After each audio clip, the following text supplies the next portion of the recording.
In Program 3, Responsibility, Grork and Berna learn that being irresponsible can be unfair and hurtful to everyone, including themselves. It all starts when Berna has the responsibility of taking care of the class lizard for the weekend, but she dumps it on Muggsy. And, to make matters even worse, Grork lets the lizard escape from its cage and then lets Muggsy take the blame. Now, come on.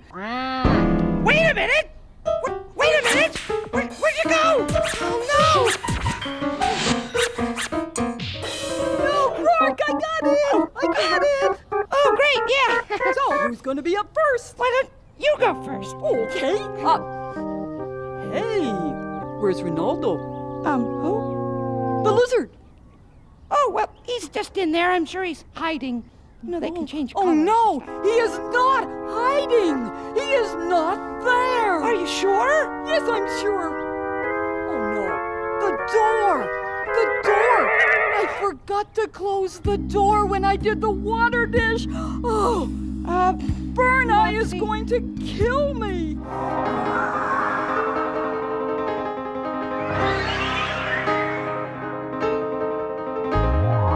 Phew, that was a close one. Whew, what a relief. She'll blame it on Muggsy instead of on me. I did the damage, but if I don't tell, they'll blame it on somebody else. Phew, that was a close one. She knows it's my fault. So I'll just keep hiding and never come out. I just can't face her all by myself. I wish I were somebody else. Racked with feelings of guilt, Grork goes to the thinking place, where Socrates teaches him how to use his imagination to solve problems and make good choices. Oh, man. I feel awful. Muggsy didn't lose that lizard. I did. But he thinks it's his fault. So if I just keep my mouth shut, I can get away with it, right? What am I gonna do? That's easy. Just do what's right. Just do what's right, huh? Didn't you tell me that the last time I had a problem? Ah, so you remember. Yeah, but I thought maybe it was just my imagination. What do you mean, just your imagination? A good imagination is a very powerful thing to have. It's especially good for solving problems. It is? It is. It gives you a way to think about what might happen before you do something. First, you try it out in your imagination, and if it feels like it's turning out all wrong, well, you didn't really do it. You just imagined it. Wow, cool. I could use one of those. One of what? An imagination. You already have one. That's how come you can talk to a statue. Oh, yeah. I didn't think of that.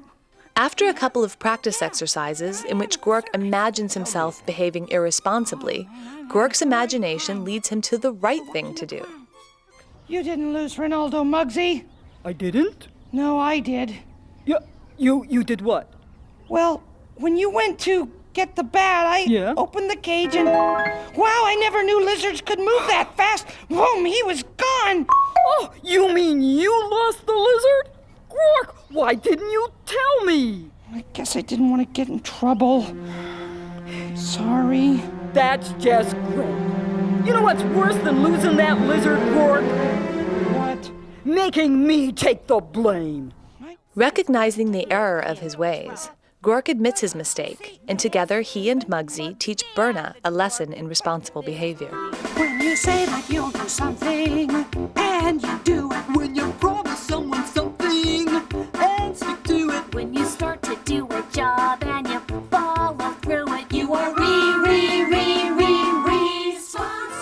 In the next program, Fairness, Essie learns that being fair to everybody can be a lot harder than it seems. When she has to decide which of her friends will get the starring role in the annual Popcorn Park play, Essie has a lot to consider, including the not-so-fair actions of the two competitors. The trouble starts when Muggsy unfairly accuses Berna of stealing his script. I don't have your script, Muggsy. What happened? Did you lose it? Lose it? How could I lose it? Oh, I was just using it during lunchtime to practice my lines. You even saw me. Yeah, So? So, you probably got scared when you saw how good I was. Yeah, so you swiped my script, 'cause it has all my notes in it. So, give it back. Wait a minute. Are you actually accusing me of stealing your script? Oh, I can't What is that? What is what? What is that right there, huh? Oh, What is it, huh? So Berna retaliates by hiding Mugsy's costume in the garbage can. What does your costume look like? Oh, well, it's kind of purple and blue. And does it have a gold badge on the chest? Yep, it sure does. Oh, where did it go? Where did it go? And what about a red feather? Yes, it does. A hat with a red feather. Please help me find it. I think I saw a costume just like that the other day at the clubhouse. You did? How did it get over there? I don't know, but I'll tell you what. I'll go get it for you. You just stay here and concentrate on your lines. Of course, all this leads to a conflict, with both sides claiming unfair treatment. Not fair! Not fair! Not fair! Not fair! Not fair! Not fair! Hey, guys! Stop! Stop, both of you! I don't want to hear another word. I am the director here, and I will decide what's fair. Got that? Now comes the hard part. Essie has to decide what is fair. But after a very helpful visit to the thinking place, she decides to hold a trial. A trial? Sure. What could be more fair than a trial? Oh, goody. Can I be the judge? No, Muggsy. I'll be the judge. Rats. So here are the rules. Rules? Why don't we just scream at each other while you bang on the gavel and yell order? That's the way it's done on television. Yeah, well, this isn't television, Muggsy. This is real life. Like I was saying, here are the rules. Each of you will have a chance to say everything you want to say, but you have to take turns. Take turns? You have to listen to each other. Listen to each other. And you have to tell the truth. Tell the truth. Do you both solemnly promise to do that? Well, sure, whatever. Eventually, the two competitors recognize how they've been unfair to each other, and together they come up with an equitable solution to the casting problem. She hurt me, we hurt each other needlessly. We were unfair as we could be. In Program 5, Caring, Berna discovers the personal rewards that come from giving of herself to help somebody else. It happens during Kids Who Care Week. The puppets are planning to read to some younger children from a homeless shelter as a community service project. All except Berna. Now, wait one big fat hairy minute here. Isn't this place supposed to be a recreation center? Yeah. Well, doesn't the word recreation mean having fun? Yes. Well, maybe your idea of fun is reading little baby books to little baby people. But my idea of fun is soccer. Besides, what's so important about reading to these little fuzzballs anyway? Well, having people read to you when you're little helps you become a good reader yourself. Yeah, and a lot of these kids have parents who can't read very well. Or parents who don't have time to read to them. Or they don't have parents at all. Oh, fine. So let somebody else read to them. Why does it have to be me? Upset that her friends say she's selfish, Berna goes off to the thinking place, where Socrates and Diotima help her think clearly about what it means to be a caring person. How do I know How do I know when somebody really cares? when somebody really cares? How do I know when someone really cares? I don't know. What's the answer? Like I said, I don't have answers. I'm a question guy. Well, I don't know the answer either. Well, in that case, do you know any caring people? Oh, sure. My friend Nubs. And how do you know he's caring? Well, he's always helping people. Helping people? How? Well, for example, when a kid forgot his lunch the other day, Nubs Nubs shared his lunch with him. How sweet of Nubs. Yeah. Can you think of anybody else? Oh, yeah, Essie. Essie? And how do you know she's caring? Well, she helps people, too. Oh? Mm-hmm. How does she do that? Well, like when she saw this new kid at school sitting by himself, she went right over there and made friends with him. Introduced him to the other kids, included in what they were doing. Yeah. Aha! What? Did I say something? Indeed you did. You just gave us 2 examples of caring people. In both cases, they are people who do something helpful for others. Is that right? Well, I guess that's right. Very interesting. And that leads Berna to the idea that caring means actually doing something for other people. We become caring people by doing caring things. I did? You are brilliant. Wow! Brilliant? No one's ever called me brilliant before. Me, Berna. Brilliant! Caring and brilliant. So the next day, she surprises everybody by showing up at the Book Nook. And their cows, milky white. Hi, guys. Oh, hi, Berna. Oh, hi, Berna. What are you doing here? I thought you were playing soccer. Well, where did you get that idea, Muggsy? Hey, the kids are here, right? So it's no big deal to take out a little time, to read to the kids. So, let's get with it. And that is exactly what she does. Look at all my friends. The strangers said. Look at them, reading to these kids, and they're totally involved. And they give me the tough nut to crack. Probably trying to teach me a lesson, but I'll show them. I'll show them who cares. I'll get that kid to open up. I can do it. They'll see. Okay, now you choose. What kind of truck would you like to drive? I want the one that goes right on a ship. Then I can sail across the ocean. Yeah, sometimes I feel like that too. Is that the end? I'm afraid so. I like that truck book a lot. You are so nice to come and read to me. I thought big kids never cared about us little kids, but you do. I do? Yeah. I mean, oh yeah, of course I care. I'm a caring kind of a person. Yeah. Can I come again sometime and have you read to me? Of course you can, you bet. And ask for Berna, that's my name. And don't accept any substitutes, okay? Okay, yeah. When it's over, Berna is so thrilled about her experience that she can't contain herself. This fits my definition of fun! Yeah, and you know what I learned from this? What's that, Berna? When you come across somebody who could use a hand, and you've got a hand to give. When you see that being someone who can understand is a much better way to live. And you want to be kind, and you want to be good, and when somebody needs you, you're there.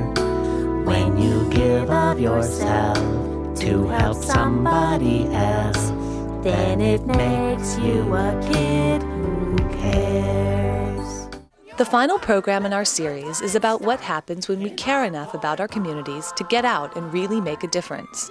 In other words, it's about citizenship. It's Heroes Day in Popcorn Park, and all the puppets are dressed as their favorite heroes. Most have chosen celebrities, like rock stars or famous athletes, but not Nubs. He went in a different direction. My hero is Captain Planet, because every day he does something to save the Earth from environmental destruction. The difference is that while his friends are content to simply dress like their heroes, Nubs actually means business. Hey, why couldn't we? Why couldn't we what? Why couldn't we save the planet? Like Captain Planet always says, the power is yours! The power is yours. Don't tell me you actually believe that nonsense. Get real, Nubs. You're just a kid. Kids have no power at all. Are you saying kids can't do anything to make a difference? Well, yeah, basically. Huh. Our job is to play. Adults are supposed to do all the important stuff. That's what they're for. I don't know, Berna. I think we could do some important stuff, too. Oh, yeah, like what? Well, I know. We could plant trees, for instance. That's all fine and good, Nubs. But do you know how many trees you have to plant to make a difference? Well, I think... no. Well, about 1 million. A million? A million? Are you sure? Sure, I'm sure. I saw it on television. Wow, that's a lot of trees. How are we ever going to plant 1 million trees? Wait now. Let's see. There are 1, 2, 3, 4, 5 of us. And so if you divide 5 into 1 million, that's 5, 10, 0, 0, 0, 0, 0. Well, that's only 200,000 trees apiece. Wow, sounds good. Hey, how much is 200,000? Well, Muggsy, let me put it this way. If you take all 200,000 of those trees, lay them end to end, they'll reach here to, like, Chicago. Wow! Hey, where is Chicago? Oh, Muggsy, that's not the point. Poor Nubs. He just can't convince his friends that they could ever do enough to make a real difference. Nubs, it doesn't matter how many we plant. It still won't be enough to make a difference. Yeah, that sounds like an awful lot of work to me. And what if it rains? Yeah, and where would we get all those trees anyway? Discouraged and disillusioned, Nubs pays a visit to the thinking place, where Socrates makes him feel a lot better. I knew there was a reason I like trees. And you know what? I think I like you too. You do? Yes, I do. You care about things other than just yourself. You care about your community. You care about the world. And more importantly, you try to help. You are what I call a good citizen. A good citizen. Wow, thanks. You're very welcome. And that means a lot coming from Socrates. Nubs leaves the thinking place empowered with new insights and succeeds in convincing his friends that they have the power to make a positive difference in the community. Together they pull off a triumphant tree planting project and experience the satisfaction of being good citizens. Nubs, you were right. Kids can make a difference. So the rest of us got together and we decided we have a new hero. And it's you, good citizen Nubs. For caring about our community and making it a better place. And for showing us all that we have the power to do it. Our hero, Citizen Nubs. We did it, those 3 little words. We did it, we're changing our world. It wasn't always easy, it wasn't always fast, but we put our heads together and we did it at last. Way to be! These Popcorn Park videos, with their accompanying teaching guides, will provide a fun way for you to engage your students in thinking, talking, and writing about the kinds of people they want to be. These 6 videos are available either individually or as a complete series. To place an order, please fax or mail your purchase order to the address or fax number printed on the front label of this tape. You may also be interested to know about our other Popcorn Park video series, Prevent Violence with Rourke. Featuring the same lively group of puppets, this 5-part video series teaches children valuable lessons that will help them get along well, work out conflicts fairly and peacefully, and prevent violent behavior.